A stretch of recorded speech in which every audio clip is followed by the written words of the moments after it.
Assalamualaikum warahmatullahi wabarakatuh.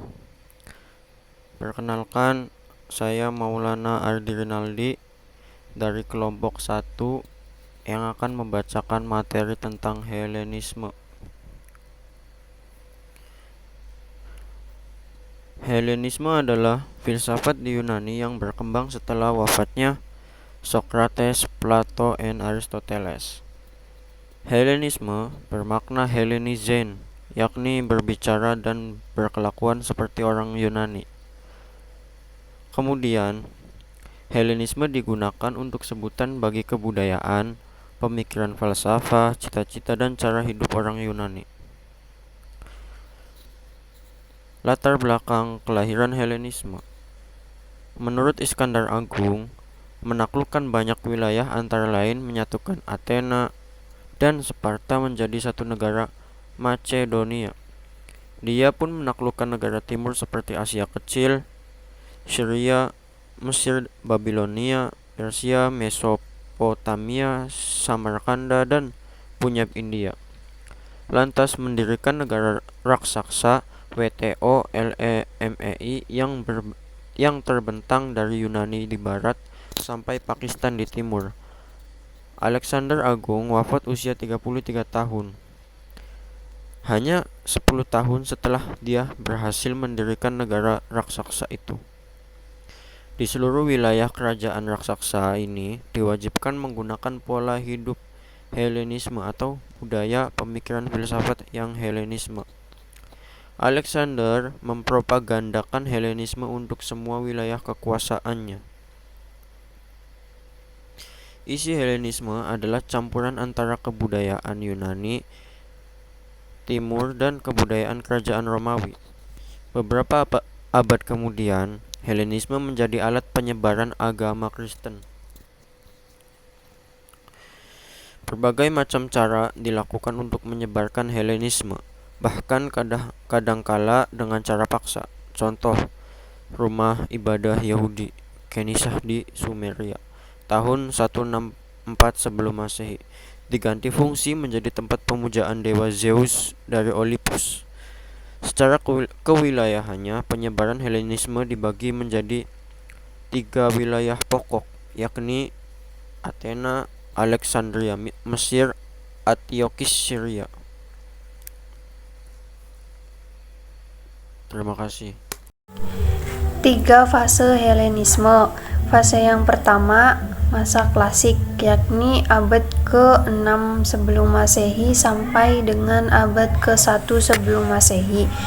Corak filsafat yang berkembang adalah filsafat Epikurus, Stoa, skeptisisme, dan filsafat elektika pertama. Fase yang kedua, pada abad ke-1 sebelum Masehi sampai dengan abad ke-3 sebelum Masehi.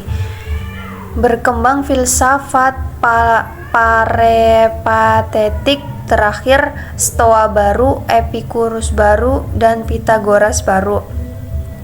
Fase yang ketiga, di dalam fase ini terdapat 3 bagian. Yang pertama dimulai pada abad ke-3 Masehi sampai dengan abad ke-6 Masehi di Bizantium dan Roa.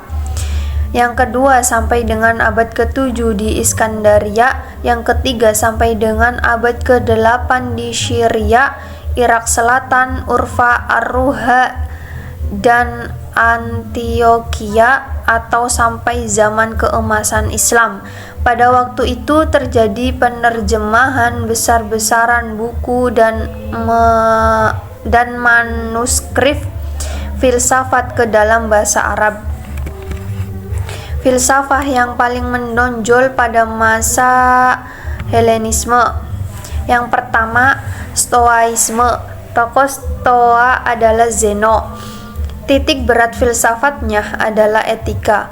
Menurut Stoaisme, manusia dianggap bahagia jika ia tunduk kepada akal budinya, serta mampu bertindak rasional tanpa emosi. Yang kedua, Epikurus. Titik berat filsafatnya adalah etika.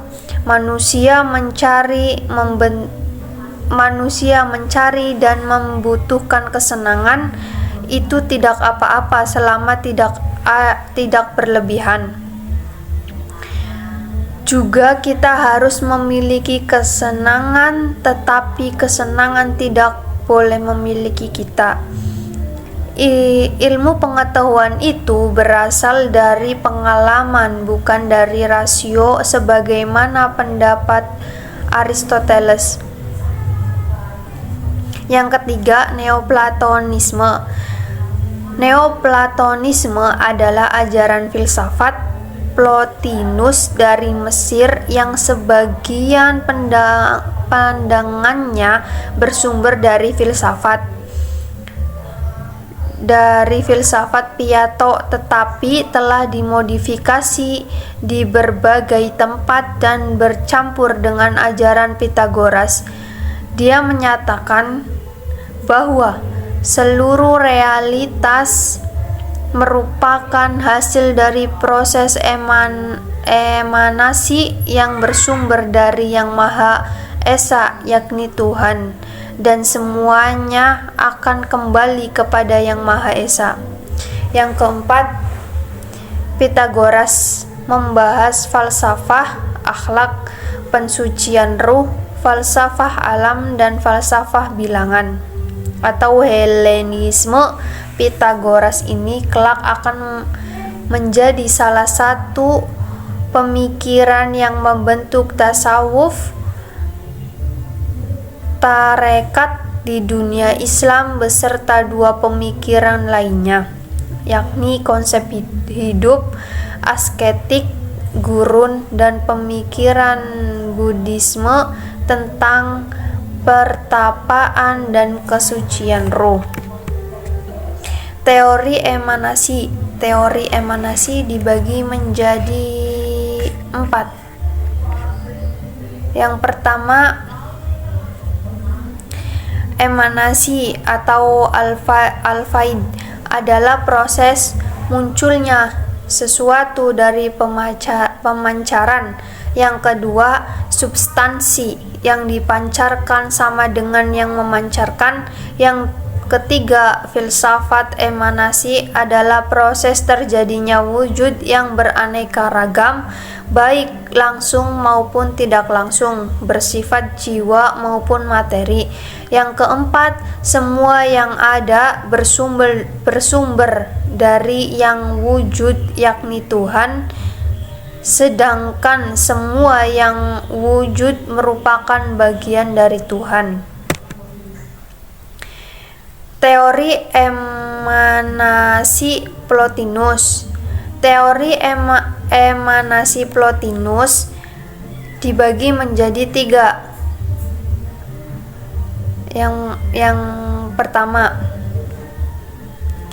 yang satu atau the one adalah sumber semuanya. Di dalam yang satu tidak mengandung sesuatu pun dari yang banyak. Dasar dari yang banyak tidak bisa dari banyak itu sendiri. Yang kedua, yang satu adalah yang asal.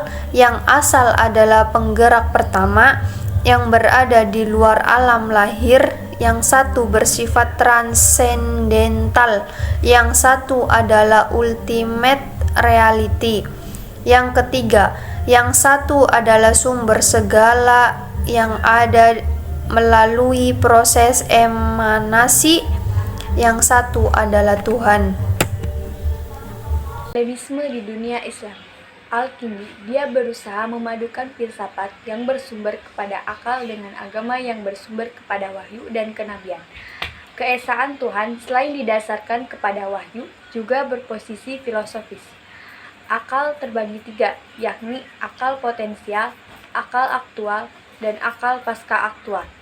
Jiwa ada 3 macam, yakni daya nafsu, daya pemarah, dan daya berpikir.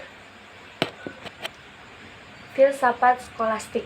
Filsafat skolastik dimulai pada abad 8 Masehi sampai dengan 14 Masehi, menjelang Renaissance, seiring dengan perubahan dari paganisme kepada agama Kristen di Jerman. Latar belakang filsafat skolastik. Pada abad ke-5 sampai dengan abad ke-6 Masehi, filsafat Kristen bercorak patrisme atau kebapakan, maksudnya filsafat dikuasai oleh dogma gereja. Abad ke-6 sampai dengan abad ke-7 Masehi, terjadi kekisruhan politik sehingga pengembangan ilmu dan filsafat berhenti. Abad ke-8 Masehi, mulai lagi upaya pengembangan ilmu dan filsafat, yakni pada masa kekuasaan Karl Agung 742 sampai dengan 824 Masehi, filsafat Kristen berubah nama menjadi filsafat skolastik.